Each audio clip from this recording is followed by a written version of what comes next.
नमस्कार, good evening. मैं हूं विक्रांत गुप्ता। वैसे इंडिया तो गोल्ड मांग रहा है, लेकिन फिलहाल तो दूसरा मेडल भी तरसा रहा है भारत को, क्योंकि आज का दिन भी पूरी तरह से भारत के नाम नहीं रहा। शरद कमाल और तीरंदाज ये जरूर आगे गए हैं, लेकिन एक एक कर भारत की उम्मीदें जो थी वो खत्म होती जा रही हैं कई सारे डिसिप्लिन में। उस पर भी बात होगी, लेकिन साथ ही साथ आज मीराबाई चानू वापिस आई हैं मुल्क। ये देखिए एयरपोर्ट पर उनका किस तरह से स्वागत किया गया है। मेडल जीत कर आई हैं, वाहिद फिलहाल मेडलिस्ट भारत की। पहले दिन इनको मेडल मिला था और उस मेडल ने उम्मीद बड़ी जगाई थी, लेकिन फिलहाल मीराबाई चानू इकलौती मेडलिस्ट है भारत की।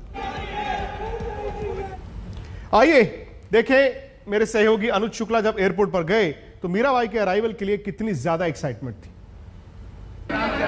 और इस टोक्यो ओलंपिक में सबसे पहला मेडल भारत के नाम देने वाला, सिल्वर मेडल लेने वाली मीराबाई चानू अब इंदिरा गांधी अंतर्राष्ट्रीय हवाई अड्डे में आ चुकी हैं टोक्यो से वापस।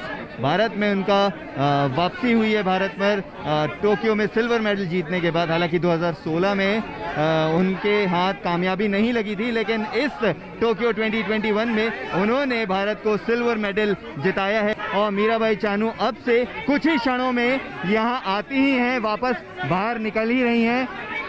और ये यहाँ पर आप देख सकते हैं कि मीराबाई चानू के साथ में ओलंपिक ऑफिशियल्स और साई के ऑफिशियल्स भी साथ में हैं। और मीराबाई चानू को आप देख सकते हैं वो सिक्योरिटी घेरे में रहे। उनकी फ्लाइट यहाँ पर आ जरूर गई थी, लेकिन अब वो यहाँ पर यहाँ से स्वागत के लिए वो यहाँ पर है।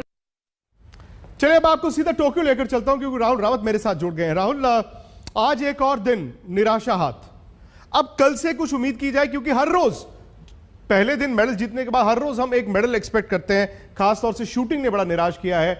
अब उम्मीद क्या है?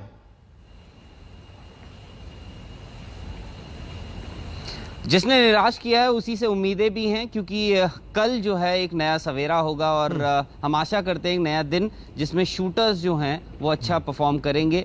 आपके दो मिक्स टीम इवेंट हैं और इसमें आपका बेस्ट चांस शुरू से शूटिंग में इसी में था, मिक्स टीम इवेंट में, जिसमें आपको 10 मीटर एयर पिस्टल में दो टीमें दिखेंगी, जिसमें सौरभ चौधरी और मनु भाकर का अगर माना जाए तो उनका मेडल जो है सबसे ज़्यादा उसी के चांसेस हैं। उनके साथ और भी एक और टीम होगी और राइफल में भी दो टीमें होंगी, पर जो सबसे ज़्यादा चांसेस लगते हैं सौरभ चौधरी और मनु भाकर के। पर कोई बड़ी बात नहीं होगी कि कहीं और से भी मेडल आ जाएं, तो कहीं और से मतलब शूटिंग में ही। बाकी तो जिस हिसाब से आज का दिन गया है कुछ ज़्यादा नहीं। आपने शरद कमल की बात करी, चौथा ओलंपिक्स है उनका, पर बाकी अगर आप देखें आर्चरी में आप पुरुष का जो टीम इवेंट था उसमें बाहर हो गए। भवानी देवी अपना पहला ओलंपिक्स वहाँ से वो भी बाहर हो गई। उसके बाद आप अगर और बात करें टेनिस में सुमित नागल के साथ आपका टेनिस में पूरा रिप्रेजेंटेशन खत्म हो गया।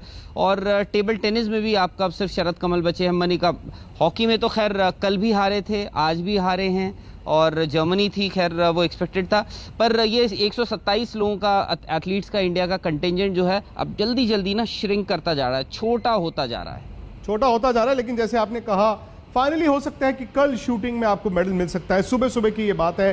साथ ही साथ जब बॉक्सिंग में अमित पंघल आएंगे या फिर रेसलिंग में जब बजरंग पूनिया, विनेश फोगाट आएंगी, तब उम्मीद हो सकती है। मैरी कॉम अभी हैं, पीवी सिंधु भी हैं और इनसे भी उम्मीद है। फिलहाल ये है जी medals tally. Japan host country सबसे ऊपर है फिलहाल। दूसरे नंबर पर अमेरिका हो गया है, यूनाइटेड स्टेट्स ऑफ अमेरिका हो गया है, और चाइना तीसरे नंबर पर चला गया है। इंडिया 33वें नंबर पर है, एक ही मेडल है, सिल्वर मेडल है। लेकिन जैसे राहुल ने कहा, कल वाकई में रियलिस्टिक उम्मीद है, क्योंकि शूटिंग में जिन डिसिप्लिन से आप मेडल की रियलिस्टिक उम्मीद कर रहे थे वो इवेंट्स कल सुबह हैं। फिलहाल मुझे इजाजत दीजिए, लेकिन और तफसील आपको मिलेगी हमारे YouTube चैनल स्पोर्ट्स तक पर। ना सिर्फ क्रिकेट बल्कि टोक्यो की भी एक्सक्लूसिव कवरेज आपके लिए होती है। आपको जाना है YouTube पर स्पोर्ट्स तक को सब्सक्राइब करना है।